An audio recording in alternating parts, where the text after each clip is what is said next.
Back out now to Ferguson, Missouri, about to be getting an update from officials here on a protest that turned violent last Friday. So once that gets going, we will bring that to all our viewers here on Live Now from Fox. They are setting up some of the audio here, so let's bring it to you here on Live Now.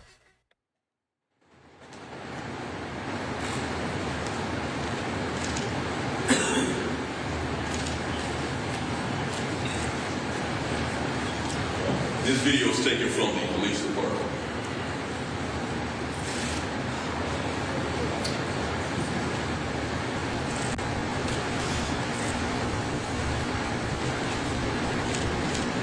The gentleman at the bottom is Mr. Keith Rose, who's assisted the protesters.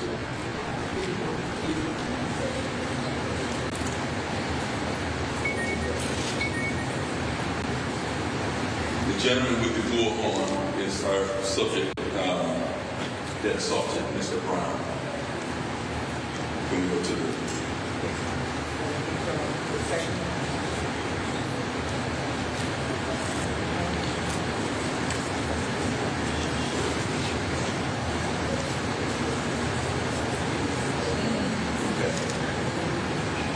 As you can see, they don't look peaceful to me. It looks as if people were trying to attempt to break into our police station after we had erected this fence.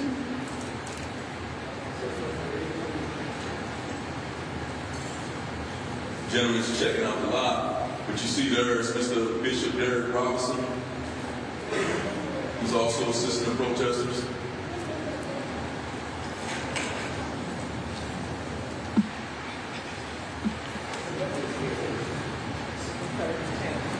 Yeah, this is the third attempt.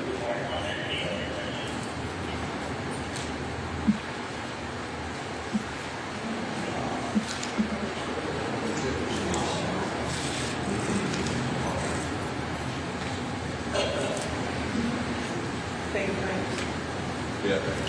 So what you're going to see next is our subject with the bullhorn, who ultimately assaulted my police officer, is going to take his shirt and wipe his fingerprints off the fences.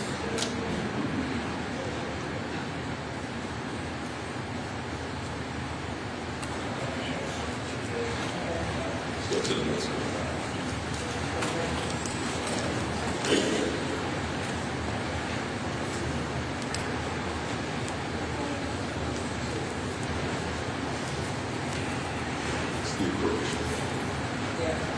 So the next clip you're going to see is that it was at this time, once the fence started to break, gave directions or instructions to my police officers to go out and effect an arrest based off the property damage.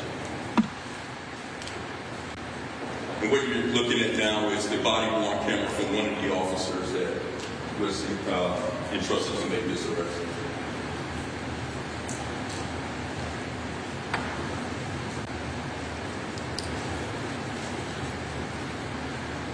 Again, a full video to be released after this.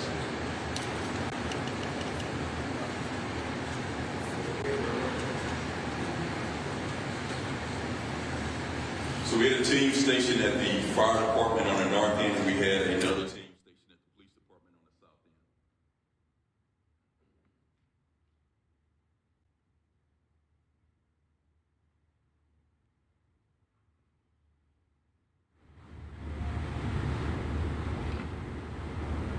end. So there was also some rhetoric that was out there that says that the police officers ran and charged the crowd. As you can see from the body-worn camera, as my police officers exit this building, they're walking calmly to interact with the individual who they know they want to arrest.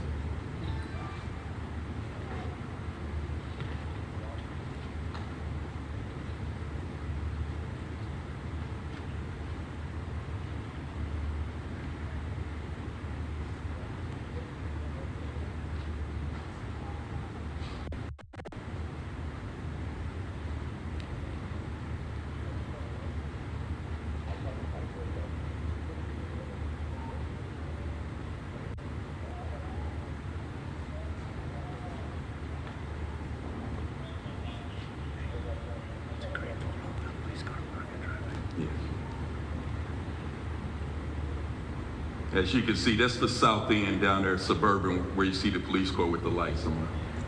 Can we speed it up a little bit, Pat? So again, as you can see, no officers are running or charging a crowd. They're walking towards the individual who they have identified as responsible for damaging the fence.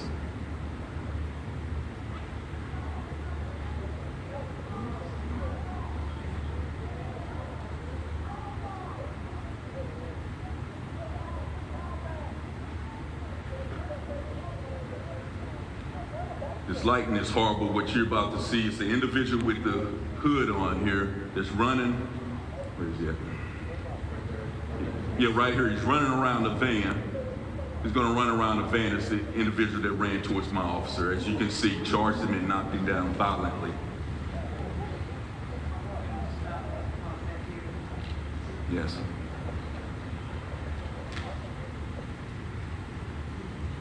Let's show the other one. Again, the rhetoric out there was that the officer slipped and fell. I think it's a clear indication that my officer was charged and was hit violently by this individual.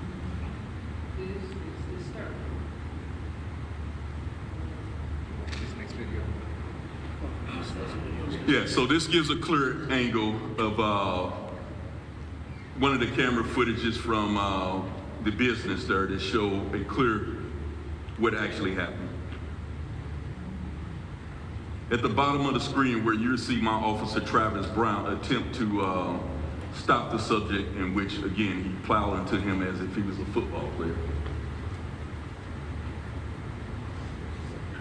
So the subject is running over here. My officers are coming from that end. Officer Brown is right here, moving over here. He stands right there.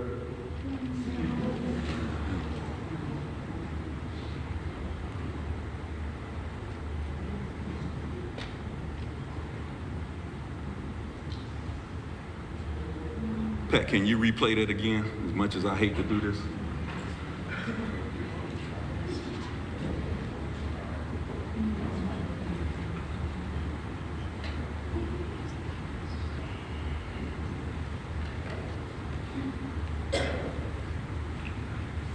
No, back a little bit more.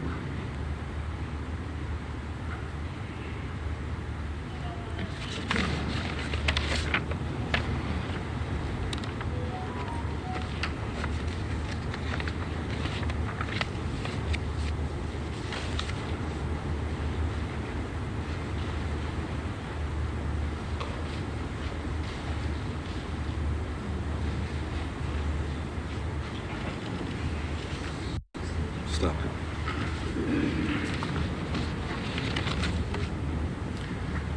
Thank you.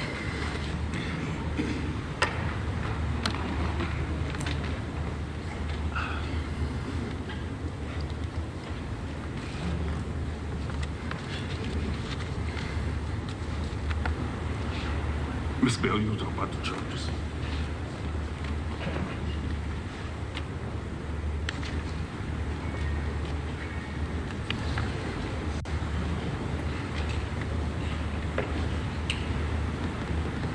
So we've announced new charges relative to the protest over the weekend.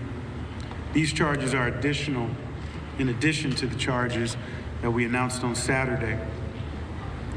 And like we did on Saturday, because of the strong public interest of these activities, we're releasing some of this information that may not be on CaseNet as of yet.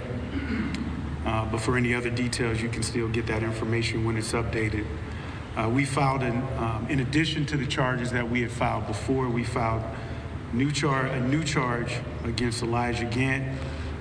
This is the defendant we previously charged with assault first degree for the serious injury to Officer Travis Brown. We've also now charged Mr. Gant for assault fourth degree, a Class A misdemeanor for kicking another officer in the head. We filed a number of charges against another defendant, which was property damage first, a Class C felony, attempting to disarm an officer, resisting arrest, assault fourth degree. With that defendant, We allege that he pulled on a large steel gate at the entrance to the Ferguson Police Department, breaking the gate, and the damage does exceed $750, which is the statutory amount. Soon after, when officers were arresting Mr. Gant for assault in the first degree, that defendant grabbed an officer's service weapon and tried to pull the gun out of the officer's holster. That defendant then broke free from the officer's grasp and disappeared into the crowd. And today we filed a new charge against a different defendant, and that is for destruction of a property in the police department. And then also we filed other charges against two new defendants, one for resisting arrest and assault 4th degree, special victim, the other for property damage first.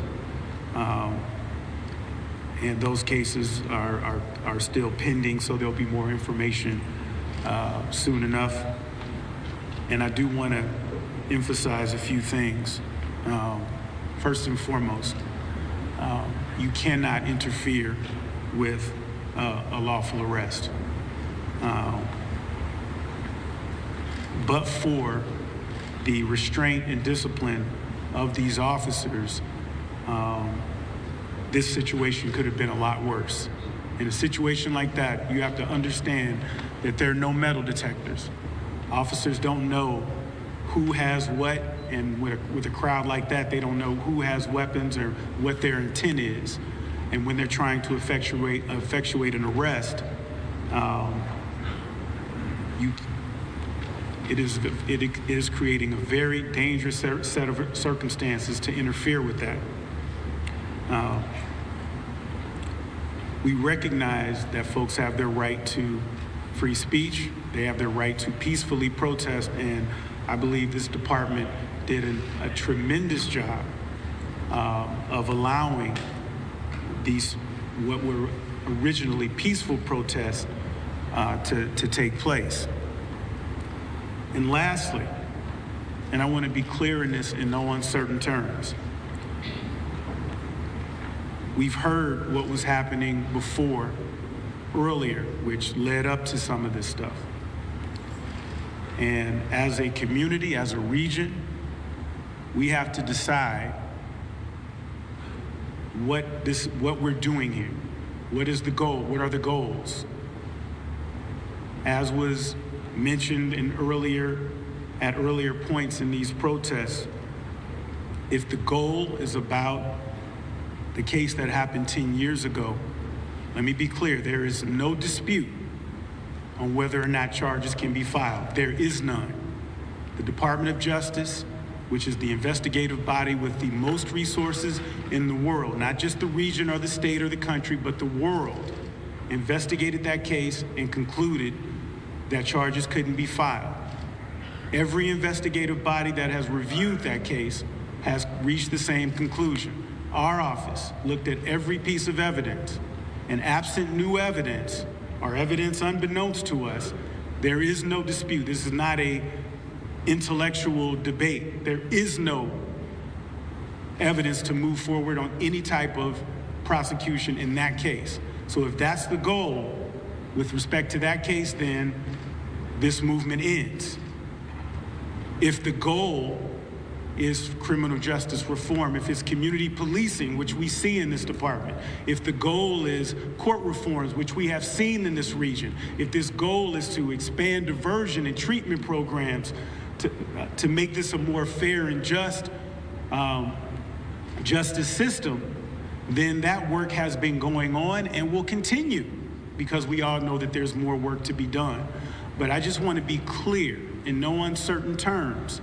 Where we are and where we go from here is an uncomfortable and tough conversation that we have to have, because now we have an officer who is fighting for his life, and I have to ask for what? So again, I want to take note of the fact that as a community, we are all here in support of Officer Brown. Not just law enforcement, not just our office. We have clergy here, we have members of the community, and we are all here praying for a full recovery for Officer Brown and supporting his family. And that's what we're doing as a community. And our hearts and our thoughts and our prayers are with him and his family, and will continue to be, and that will continue to be our priority. Thank you. Thank you, Mr. Bill. Before I open it up for questions, a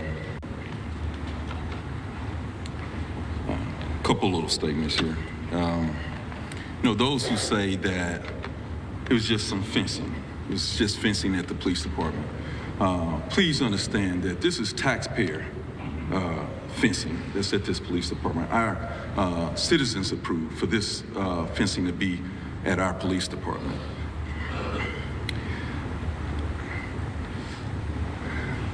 The other thing I want to make mention of is that those of you, and I think you know who you are, that are in leadership roles in this region have talked about, got a lot of FaceTime, talking about the anniversary of this coming up. If you haven't condemned this act or condemned what happened to my officer, then you're part of the problem. And lastly, when I say to Travis Brown and his family, I got you. These police officers sitting behind me, they got you. The clergy members sitting behind me, they got you. This community sitting behind me, we got you. I'll open it up for any questions you may have. Can you explain the financial cost that you reached for the fence damage? $3,000. Can you explain how you got to that number? We had a repair made on it. Can you expand on the community aspect that you just talked about, considering that some, if not all, of the people charged are not from Ferguson, are not residents here? How do you reconcile that? Yeah, absolutely. So obviously, the individual who was charged was from East St. Louis. And again, this happens year after year after year. And I mentioned it in the first press conference. The Ferguson residents here, they're very passionate about this city. They want to heal too. Man, everybody knows what took place 10 years ago. And there's a lot of reform that came out of that. Again, I don't have to keep repeating myself. Police departments across the nation now have body-worn cameras. Most police departments have been through all, the implicit bias training, everything, de-escalation training. And I mentioned this before, just the city of Ferguson alone, we handled 30,000 calls of police services last year. And think about this, because I don't think it's really resonating with the media or our community. 30,000 calls, that's over 30-some thousand citizens contacts, and we had less than 1% use of force incident. Man, don't you think that is just remarkable? That shows you that the police is just not out here just beating everybody up as the rhetoric would seem.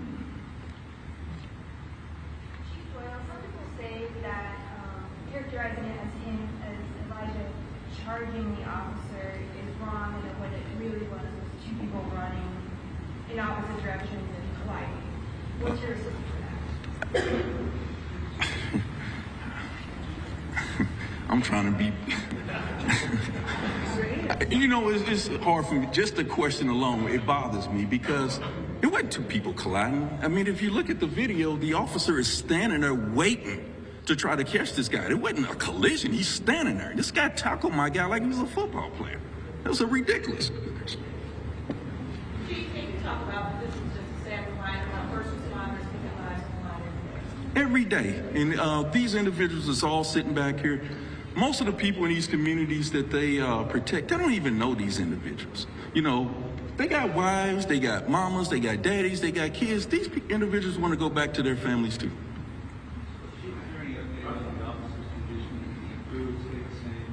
Pretty much the same. He's still in serious critical condition. Were there any complaints filed on any of the activists and protesters? I haven't seen any complaints. This is for Chief Doyle and Wesley Bell. You guys talk about people who are pivotal in this movement. I think Corey Bush, she's been very vocal about this. Would you say she's culpable for what happened over the weekend?